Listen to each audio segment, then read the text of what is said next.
Baik, Assalamualaikum warahmatullahi wabarakatuh. Kami dari kelompok 6 akan mempresentasikan materi terkait kompetisi pasar. Sebelumnya kami mengucapkan terima kasih kepada Ibu Dr. Mia Ayu Gusti SEMM yang telah memperkenankan kami pada kesempatan kali ini, dan terima kasih kepada Ibu atas kesempatan yang telah diberikan kepada kami sebagai dosen pengampu mata kuliah manajemen pemasaran. Nah, sebelumnya kami akan memperkenalkan diri terlebih dahulu. Perkenalkan, nama saya Dinda Hafizia Zahara. Eh, saya selaku moderator yang akan memandu presentasi kali ini. Nah, adapun rekan-rekan saya yang pertama yaitu Adrian Septiadi, Elvir Syakoirina, Gilang Septiawan, Kevin Maulana Sadek, Rizky Putra Juniarto, kemudian Yurika Prasasti, dan yang terakhir yaitu Yusuf Ramadan.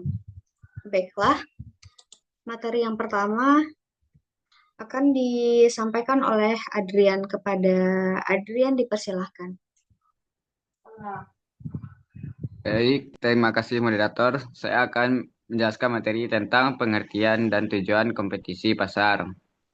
Kompetisi pasar adalah persaingan antar perusahaan untuk merebut perhatian, preferensi, dan pembelian konsumen. Persaingan terjadi karena adanya kebutuhan konsumen yang terbatas, sementara produk di pasar banyak. Tujuan utama yaitu memenangkan posisi di benak konsumen dan meningkatkan pangsa pasar. Lanjut, Kak. Selanjutnya yaitu saya akan menjelaskan mengapa kompetisi pasar itu penting. Yaitu yang pertama, menentukan strategi pemasaran efektif. Yang kedua, mendorong inovasi. Yang ketiga, menentukan harga yang kompetitif. Yang keempat, meningkatkan kualitas produk atau layanan. Yang kelima, membangun keunggulan bersaing jangka panjang. Sekian, terima kasih. Saya kembalikan kepada moderator. Eh, Baik, terima kasih kepada Adrian atas pemaparan materinya mengenai pengertian dan mengapa kompetisi pasar itu penting. Nah, selanjutnya materi tentang tiga komponen utama dari kompetisi pasar ini akan disampaikan oleh Gilang. Kepada Gilang dipersilakan.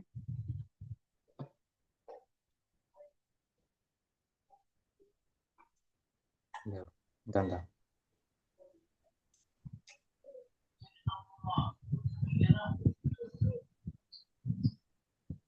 Baik, terima kasih kepada moderator sebelumnya. Eh, Materi selanjutnya yaitu tiga komponen utama kompetisi pasar. Yang pertama yaitu intelligence, yaitu market intelligence seperti sumber data market intelligence. Yang pertama itu internal, tentunya data penjualan, keluhan, pelanggan, histori, dan transaksi. Lalu yang kedua alat pendukung seperti Google Trends dan social media listening. Lalu output market intelligence seperti pasar tren pasar dan identifikasi peluang dan ancaman. Contohnya yaitu sebuah perusahaan minuman menganalisis data media sosial dan menemukan tren minuman rendah gula. Yang kedua yaitu market responsiveness, eh, bentuk respon pasarnya yaitu pada perubahan harga, modifikasi produk, dan penyesuaian promosi. Contoh pengayana yaitu seperti saat tren belanja online meningkat, perusahaan retail segera membuka toko online dan layanan same day delivery sehingga tidak kehilangan pelanggan. Yang ketiga, market relationship management, pihak yang dikelola hubungannya yaitu seperti konsumen, distributor, dan mitra bisnis. Contoh pengayannya yaitu seperti perusahaan e-commerce dan beri reward, voucher ulang tahun, dan layanan pelanggan 24 jam untuk mempertahankan loyalitas pelanggan. Sekian materi dari saya kembalikan kepada moderator. Baik, terima kasih kepada Gilang atas pemaparan materi mengenai tiga komponen utama dari kompetisi pasar tersebut. Nah, langsung saja masuk kepada jenis-jenis kompetisi pasar yang akan saya jelaskan sendiri, di mana terdapat 4 jenis kompetisi pasar. Nah, kompetensi pasar. Nah, yang pertama yaitu kompetensi analitis, di mana kompetisi ini mampu menganalisis data pasar dan memprediksi tren. Kemudian yang kedua, kompetensi inovatif.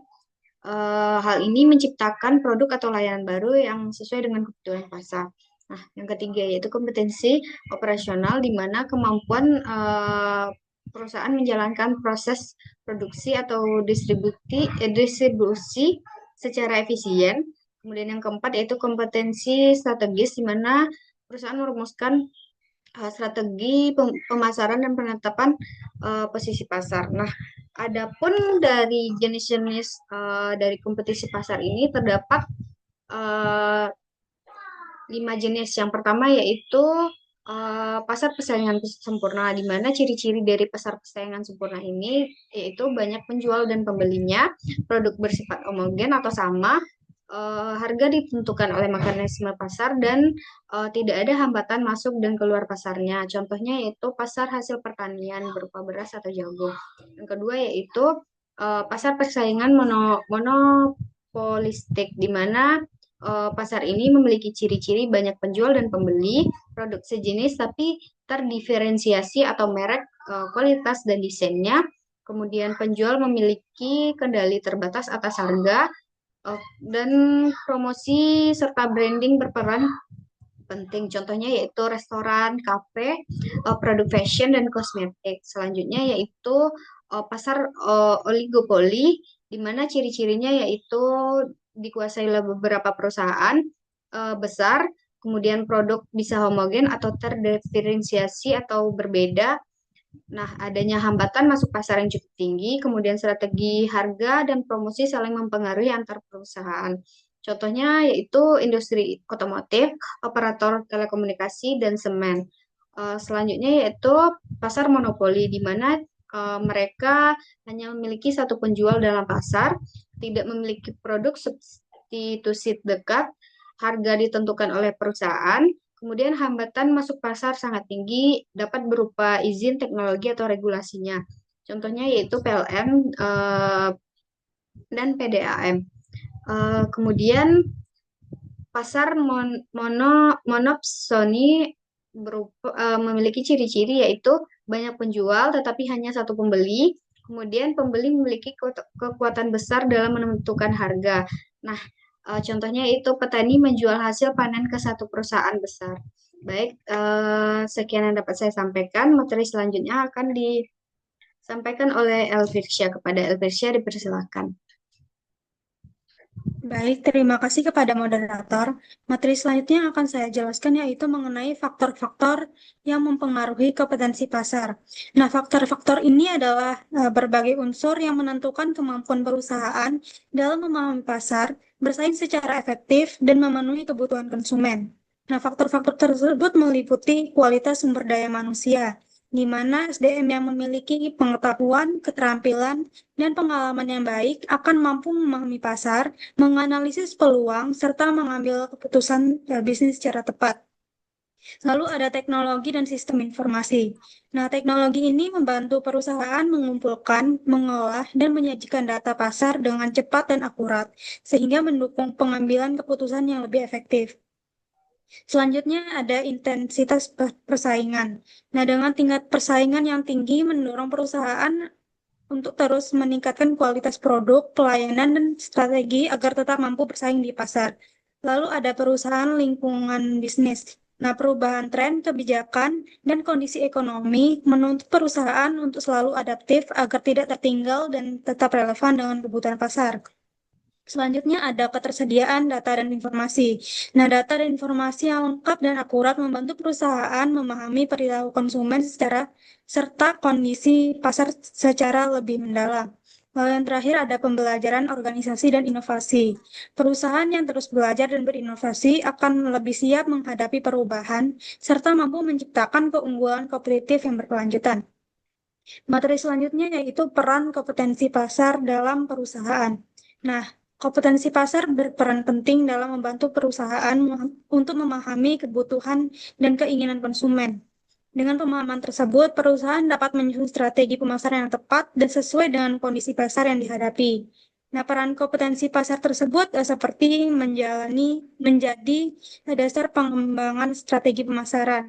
Nah, kompetensi pasar membantu perusahaan menyusun strategi pemasaran yang sesuai dengan kebutuhan dan kondisi pasar, lalu meningkatkan ketepatan segmentasi targeting, dan positioning. Perusahaan dapat menentukan segmen pasar, target konsumen, dan posisi produk dengan lebih tepat. Selanjutnya yaitu memperkuat keunggulan kompetitif.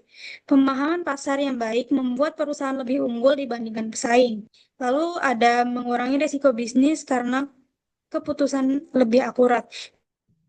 Dapat meminimalkan kesalahan. Lalu yang terakhir ada mendorong perusahaan lebih adaptif terhadap perubahan. Perusahaan lebih cepat menyesuaikan diri dengan perubahan pasar dan lingkungan bisnis. Baik, sekian yang dapat saya sampaikan. Saya kembali kepada moderator. Baik, terima kasih kepada Elvesya atas pemaparan materinya. Materi selanjutnya akan mengenai kekuatan dari kompetisi itu. Nah, akan disampaikan oleh Yusuf. Kepada Yusuf, dipersilahkan. Terima kasih kepada moderator. Baiklah, saya akan menjelaskan tentang kekuatan kompetisi. Kekuatan kompetisi menggambarkan tingkat tekanan persaingan yang dihadapi perusahaan dalam suatu industri. Persaingan tidak hanya datang dari pesaing langsung, tetapi juga dari produk substitusi, pendatang baru, kekuatan tawar pembeli, dan pemasok. Semakin kuat tekanan ini, semakin besar tantangan perusahaan untuk mempertahankan pangsa pasar dan profitabilitasnya. Selanjutnya, cara mengidentifikasi kompetitor. 1. Menentukan pasar sasaran. Perusahaan harus tahu dulu pasar yang harus dituju, misalnya siapa konsumennya, di wilayah mana, dan kebutuhan apa yang dipenuhi. Kedua, identifikasi terlebih dahulu konsumen yang dilayani, karena kompetitor adalah perusahaan yang membidik kebutuhan dan segmen konsumen yang sama. Kompetitor adalah perusahaan yang melayani konsumen dengan kebutuhan dan segmen yang sama. Jadi fokus bukan cuma produknya, tapi siapa pembelinya. Yang ketiga mengelompokkan jenis pesaing. Yang pertama ada pesaing langsung, menjual produk yang sama, menargetkan target pasar yang sama. Selanjutnya ada pesaing tidak langsung, produk berbeda tetapi fungsinya untuk memenuhi kebutuhan konsumen. Selanjutnya ada pesaing potensial, perusahaan yang belum masuk pasar tapi punya peluang pasar untuk masuk.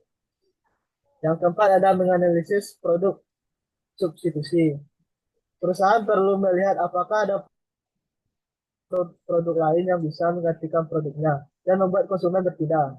Yang kelima ada identifikasi produk alternatif yang dapat menggantikan fungsi produk perusahaan. Produk alternatif ini tidak selalu sama, tetapi menggantikan fungsi produk utama perusahaan. Sekian materi dari saya kembalikan ke moderator.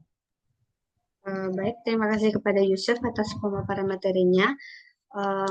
Materi selanjutnya mengenai menganalisis kompetitor ini. Menganalisis kompetitor akan disampaikan oleh Yurika. Kepada Yurika, dipersilahkan. Baik, terima kasih kepada moderator. Di sini saya akan menjelaskan materi mengenai menganalisis kompetitor. Jadi, analisis kompetitor itu dilakukan dengan mempelajari tujuan, kemudian strategi, kekuatan, kemudian kelemahan, serta respon pesaing terhadap tindakan perusahaan. Tujuan dilakukannya analisis kompetitor ini yaitu agar perusahaan dapat menyusun strategi pemasaran yang paling tepat, kemudian menciptakan keunggulan bersaing dan juga mengantisipasi langkah untuk persaingan di pasar. Menganalisis kompetitor ini dapat dilakukan dengan melakukan 4 tahapan. Yang pertama yaitu menganalisis tujuan dari pesaing tersebut. Kita harus mengetahui apakah pesaing berfokus pada laba, pangsa pasar, pertumbuhan, ataupun kepemimpinan biaya. Yang kedua, kita juga harus menganalisis strategi dari pesaing tersebut.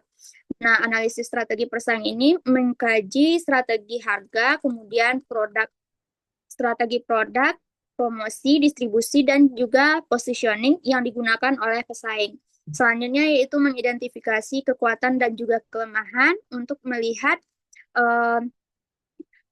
kekuatan dan juga kelemahan dari kualitas produk, kemudian merek, dan juga jaringan distribusi dan sumber daya. Selanjutnya yang keempat yaitu memprediksi reaksi dari pesaing, yaitu untuk memperkirakan bagaimana pesaing akan merespon dan juga mengantisipasi bagaimana perusahaan mengubah harga, meluncurkan produk baru, dan juga meningkatkan promosi. Itulah yang dapat saya sampaikan. Saya kembalikan kepada moderator. Baik, terima kasih kepada Dirika atas pemaparan materinya. Eh, Materi selanjutnya akan mengenai mengidentifikasi kompetitor akan disampaikan oleh Kevin. Kepada Kevin, dipersilakan. Baik, di sini saya akan menjelaskan tentang eh,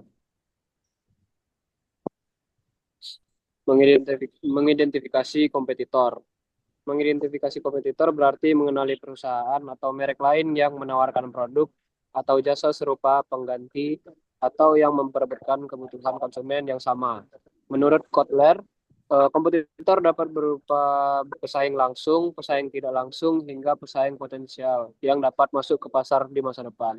Cara menganalisis kompetitor ada 4. Yang pertama yaitu menganalisis tujuan pesaing, mengetahui apakah pesaing berfokus pada laba, pangsa pasar, pertumbuhan, atau kepemimpinan biaya.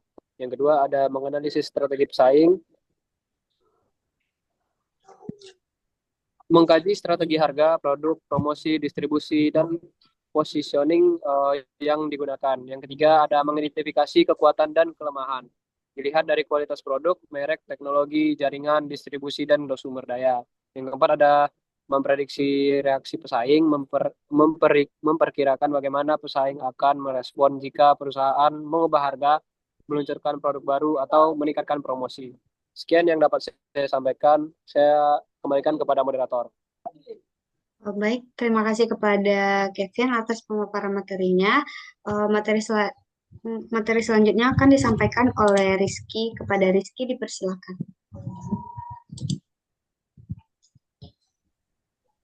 Baik, terima kasih kepada moderator. Selanjutnya yaitu contoh penerapan kompetisi pasar. Pada contoh penerapan kompetisi pasar ini terdapat 3 industri yang menjadi contoh, yaitu yang pertama industri retail. Contohnya seperti Alfamart. Industri retail ini sendiri merupakan sektor yang berperan sebagai perantara antara produsen dan konsumen akhir. Kegiatan utama industri retail ini adalah menjual barang atau jasa secara langsung kepada konsumen dalam jumlah satuan. Contohnya sendiri seperti Alfamart atau Indomaret atau minimarket yang lainnya. Selanjutnya yaitu industri teknologi. Industri teknologi adalah sektor yang bergerak dalam pengembangan dan pemanfaatan teknologi, baik berupa perangkat keras, perangkat lunak, maupun layanan digital. Industri ini berkembang sangat pesat seiring dengan meningkatnya kebutuhan masyarakat terhadap teknologi informasi dan komunikasi. Contohnya seperti aplikasi ojek online, Gojek atau Grab ataupun Maxim. Selanjutnya yaitu industri makanan dan minuman.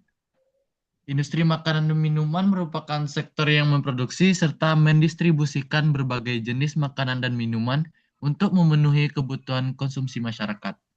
Industri ini mencakup makanan olahan, minuman kemasan, hingga restoran dan makanan cepat saji. Persaingan dalam industri makanan dan minuman biasanya berada dalam pasar persaingan monopolistik dan oligopoli, di mana perusahaan berlomba-lomba menciptakan diferensiasi produk melalui rasa, kualitas, kemasan, serta citra merek. Contohnya seperti McD atau KFC. Lanjut ke slide berikutnya. Selanjutnya yaitu tantangan kompetisi pasar. Dalam tantangan kompetisi pasar terdapat 4 faktor. Yang pertama yaitu data yang tidak akurat atau sulit diperoleh.